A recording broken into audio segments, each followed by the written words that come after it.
mazlum kutbin zaktu zoran da be, kutbin işkence da be, bu konkujana rubru be, helbet ve çapemeniya azad, medyaya azad ve van geçadanan bişopine hoş hamu dünyaya ragine.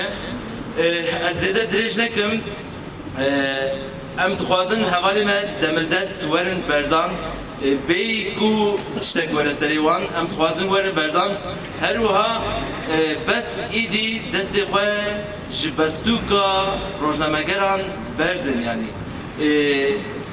her dem zext û zordarî li ser rojnamegera em hatin kuştin em hatin girtin em hatin biçavkirin em hatin sürgûn kirin lê bes em neqediyan her ku em çûn em zêde bûn ve bivan zext û zorên ku wisa tên kirin zext û zorên ku li çalekiyên demokratîk tên kirin ve nikarbin dengê ragihandinê dengê rojnamegeran xut bikin em ê heta dawiyê geşedan li ku be qewmandin li ku be pêşketin li ku be em ê ji wek rojnamegeran viya bişopînin çalekî çiqas demokratîk be mavê herî rewajî ew e ku rojnameger van tiştan bişopînin dibe ku îdî kes destê xwe nede rojnamegeran û rojnamegeran bi çavnekî müdahaleyê wan neyên kirin cihazê wan neyên desteser kirin lê mixabin li vê derê îro li Sebînê me dît ku li nasnameya rojnamegeriyê jî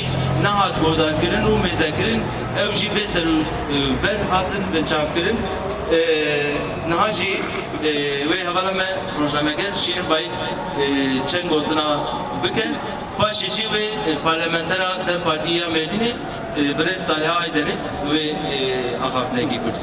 Albin'de devam eden eylemlerde görev yapan, sahada koşturan gazeteciler hedef alındı bugün.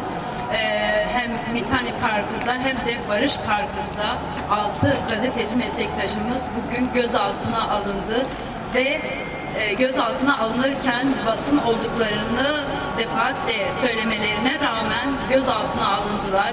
Öncelikle onların ekipmanları, kalemleri, kameraları alınmaya çalışıldı. Ardından onlar gözaltına alındı. Biraz önce arkadaşım belirtti aslında belki bölgede kötü günler geçiriyoruz. Hem burada hem Nusaybin'de eylemler devam ediyor. 2 gündür de Nusaybin'de bir halk direnişi söz konusu ancak hem Rojava'daki gazeteciler bir yandan baskı altında katlediliyor. Ancak sınırın bu tarafında da yine gazeteciler hedef alınıyor ve kalemleri susturulmak isteniyor. Ve bu hedef alınmaları biz kesinlikle kabul etmiyoruz. Şu an arkadaşlarımız hala gözaltında. Onların bir an önce serbest bırakılmalarını istiyoruz. Özgür basın asla susmadı. Bundan sonra da susmayacak. Özgür basın susturulamaz. Özgür basın susturulamaz. Bizler bugün Rojava'da ve Suriye'de kadın özgürlük mücadelesiyle bütün dünyaya örnek olmuş Jinjiyan Azadiye sahip çıkıyoruz. Mardin Emniyeti bu yönelimiyle, gözaltıyla, bu işkenceyle gözaltına alarak aslında burada bir provokasyonun peşinde. Bu provokasyonlara asla izin vermeyeceğiz. Bizler her zaman demokrasiden, eşitlikten, birlikte yaşamdan yana olacağız. Önce bugün yaşanan bu işkence ve gözaltılardan vazgeçilmeli ve derhal arkadaşlarımız serbest bırakılmalı.